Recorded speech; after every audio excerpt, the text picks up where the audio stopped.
Hey, good morning. It's Pastor Doug, and I'm here to share with you another Jack tale. This is called Jack in the Smokehouse. One time, little old Jack, he'd gotten up pretty good size and decided that he needed to go seek his fortune. But he'd learned some skills working around the house, so he knew how to fetch water and cut wood and do a little bit about taking care of the hogs from Tom and how to till the field from Will. So they got all kinds of stuff going along, and he decided he'd get himself out there and just get him a job.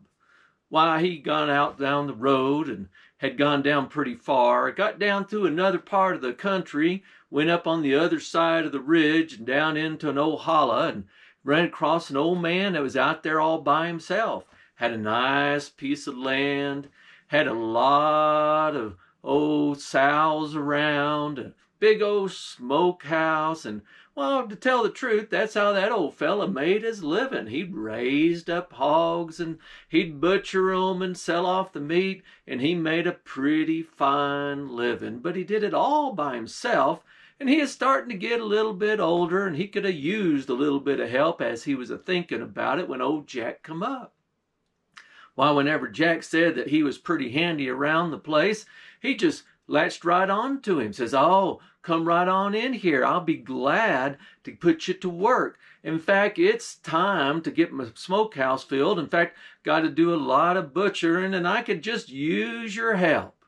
Well, that's hard work and messy work and kind of work that you got to work all day on. And so, sure enough, that fella went in the next day and got Jack to working with him. They got on them hogs and they got to butchering them off. And as he got them all done, he started going through and having Jack help sort out the parts as he did. And he said, "Now, these backbones and these ribs, now that's from present need." And he said, "Okay." And then they got them all situated in the smokehouse so that they would get good and smoked good and ready. And then they took all the shoulders and the hams, and they put them in another part of the smokehouse. And he told Jack, "Now, them's for by me by. By me by. Yeah, they're going to be good indeed." And then they went through and got all the sow bellies and the fat back and all that kind of stuff, put it in another section, and said, "Now, that's for hereafter. Hereafter, we're going to have some of that. It'll be good, good, good." Jack was taking note of all this stuff, not that he understood it too well, and by the time they were in, they had this great big old barrel full of lard.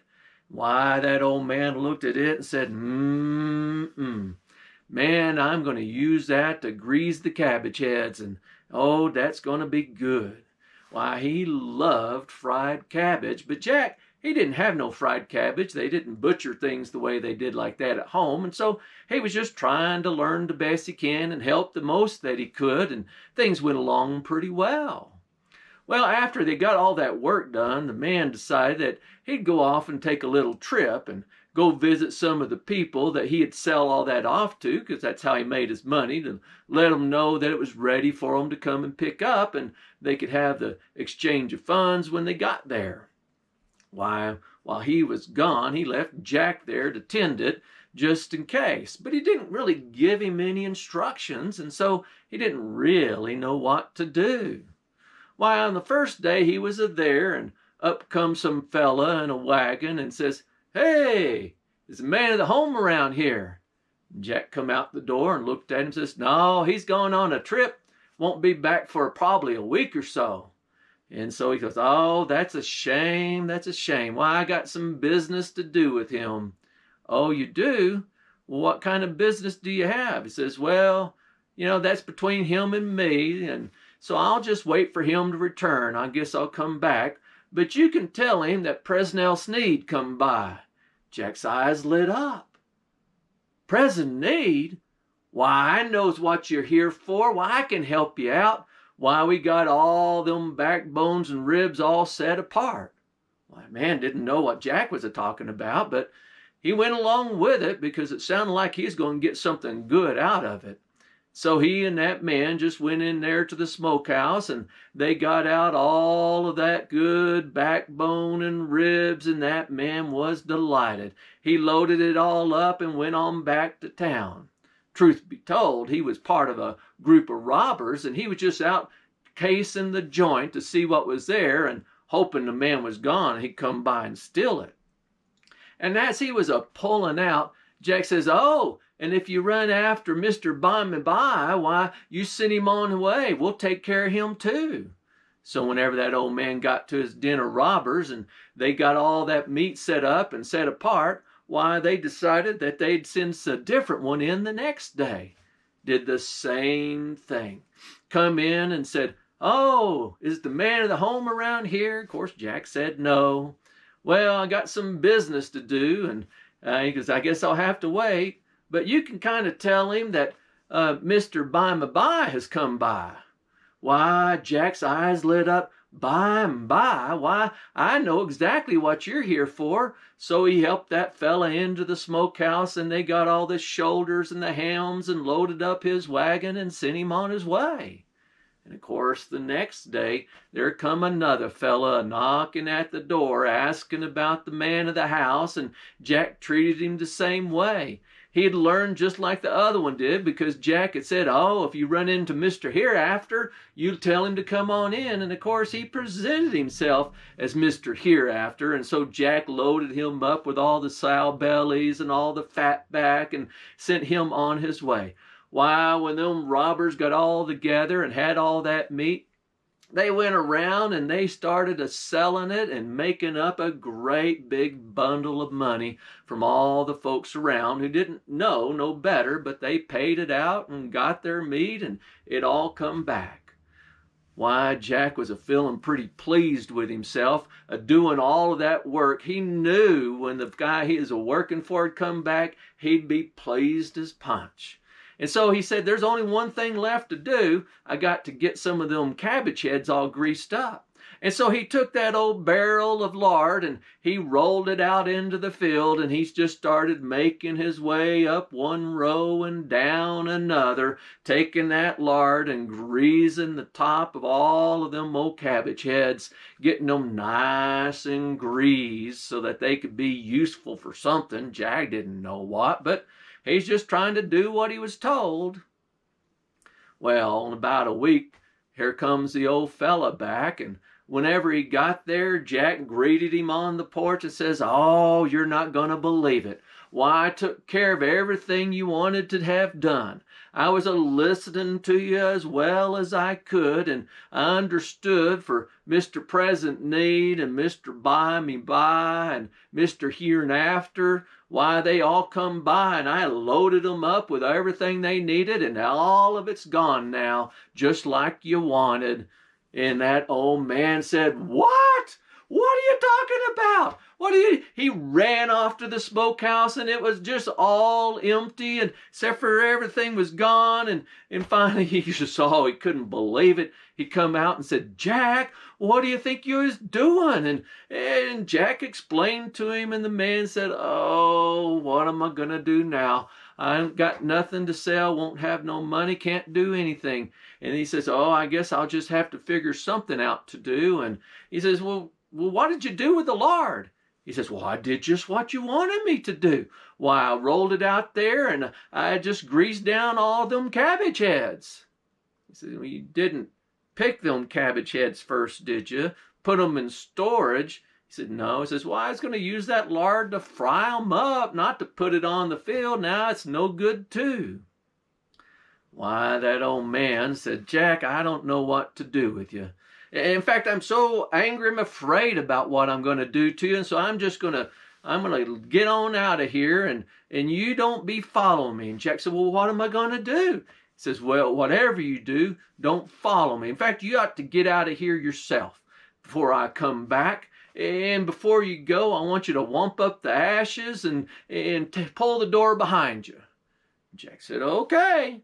Why, that man went on the road, and Jack said, "Well, he's in a terrible sort, so he might need some encouraging, so I better ought to let out after him and see if I couldn't get along and help him out along the way." So Jack didn't know what wumping up the ashes were, and so he went over there. Of course, the man just meant to cover them all up, get them down so that they didn't burn up the house. But Jack didn't know that, so he just took out his old overalls and woofed them up and put them coals right on there. And it was a hot mess, and he was kind of going around with them and trying not to burn himself, and his clothes were starting to smoke and to smolder. And he got up there to the door, and he had to take it off of his hinges so he could pull it on behind him. And there he was a-going down there, smoke a-coming up and a-blackening up his face and a-getting his hair all singed out. And he was a-clackering down the road pulling that door behind him, and he was a-going everywhere he could and making all sorts of noise and trying not to get hurt. And as he went on down, that man heard him coming and turned around and couldn't believe it. Why, he tried to get on further, but Jack just kept to follow him. And that man said, "Oh, I'm never going to get rid of him this way. I guess I could climb a tree, get rid of him that way." So he climbed up this old tree, and as soon as he did, Jack got to the bottom of it and looked up and said, "Oh, guess I got to go." And so he just started making his way up. Why, it was a hard a-climbing, trying to keep all them coals together without burning himself, but burning up everything else and the smoke that was going around, and pulling that old door up with him. And why, they finally got up to the top, and by the time they did, it was just about dark.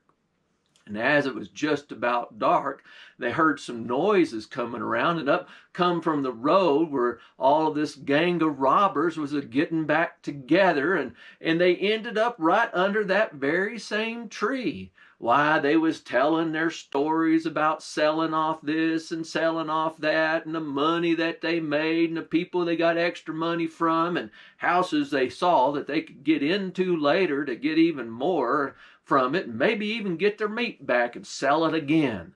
Why, they had all kinds of plans and all kinds of stuff. And why, that old man, Jack finally got up to him. He's going like, "Now, Jack, don't make a noise. Don't make a noise. Them robbers down there are likely to shoot us out of the tree if they know we're here as anything." And Jack says, "Oh, I'm trying not to make a noise. I really am, but this door's getting heavy, and I'm about to drop it. I can't hold it no more." And he says, "Oh, Jack, don't do that. Don't do that." He says, "I'm sorry, with all that graze on my hand, I just can't hold it." And it slipped off, went clackety, whack, whack, whack, clack, clack, clack, and it started coming down. That old man reached to grab hold of Jack and pushed him on over accidentally. He started going down. Them ashes started flying everywhere. Them coals went on down, and there was fire, and there was smoke, and there was whacking and clickety clacking. And them guys started looking around, them robbers. They done thought the end of the world come. Hellfire and brimstone. Why, they went to running as fast as they could to get out of there, left their money and everything else, and they just took off. By the time that Jack had hit that door and landed on one limb to another and finally hit the ground, them robbers were probably a mile away. Why, Jack couldn't believe it. He hollered up to the guy and says, "Oh, you ought to get down here. Why, they left all their money." Why, that man got on right down there and says, "Oh, that's good deed indeed. Why, Jack, you just pick it all up and we'll get on back to the house." Why, Jack started doing that, stuffing it in as best he could. Of course, it was all kind of still smoked and everything, but after a while, them robbers started looking around and looking up, realizing the rest of the sky wasn't falling, and they just decided right there that something weird was a-happening. They was a little bit afraid about going back together, so they picked out one of them and sent him on back. Why, he got up real close, and he got close enough that he heard old Jack and heard that old man getting everything together. And let me tell you, Jack was so happy about things working out so well and having all that money, he just started singing a song. And he had a pretty nice voice. In fact, it was a really good voice. And he was singing a beautiful song. And as that old man got closer, Jack espied him. When he got real close, he said, "Oh, you must have come in here because I was singing so pretty. Sometimes it draws people from all around to come and hear me." And they says, "Oh, no, we ain't doing nothing like that. I just trying to see what's happening around there." He's like, "Oh, don't be shy. Don't be shy. You probably sing too, don't you?" And he says, "No, I don't sing. In fact, I don't sing good at all when I do sing. It just makes the dogs a-barking." He says, "Oh, I know what you need," Jack said to him. He says, "You just need to have your tongue clipped. Why, that's all you need, a little clipping. That's what my mama said she did to me, and why I sing so much better. Why, you come on over here and I'll get it clipped out and you can sing just like me." Why, that old robber wanted to get closer because he wanted to grab hold of Jack so that he could get his money back. But when he got over there, Jack just reached out and grabbed hold of him. He says, "Now let me see, let me see." Man was a looking at him. He just looked right in there. He says, "Oh yeah, you just need a good clipping. That's all you do. Stick your tongue out." Why, man was so confused, he stuck his tongue out. And when Jack did it, he reached in his pocket. Instead of pulling his knife out, he pulled on an old clothespin. He got that man and he put that clothespin, snapped it right on. And it was a hurting so bad he thought Jack had done cut it off. He couldn't believe it, and he just took out of there and just went to running. Went all the way back to those other guys. They heard him coming, and so they hollering out, "What'd you see? What'd you see?" And he hollered back, and they couldn't understand, and they thought maybe the world was witched and all kinds of things was going, and they was all scared to death and took off for other places.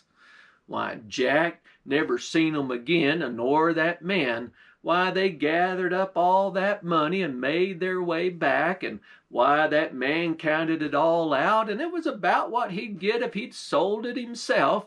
And so he told Jack, while it wasn't the normal way of doing things, it turned out okay.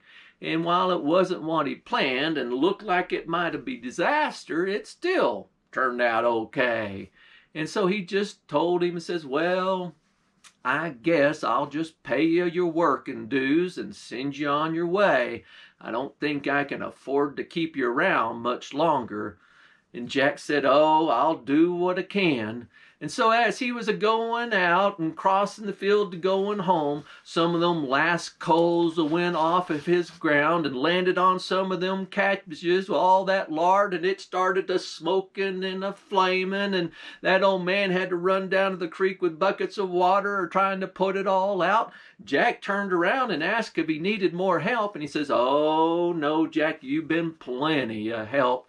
You just get on down, and if I ever need another job, I'll call you."